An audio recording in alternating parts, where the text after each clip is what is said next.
Wala nang sashimi. Hindi ba kasama sashimi?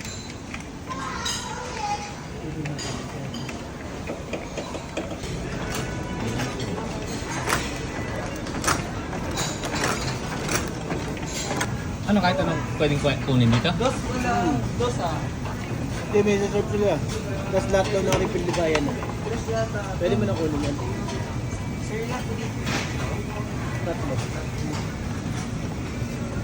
Mamo lang dos ah. Tres to eh. Wala kukuha? So initial order ito, bibigyan ka nito, then after pag naubos, Sa conveyor. kukuha ka na sa conveyor. May color coding, pag yellow, laksa, and so on. So yon. Yan boss ha.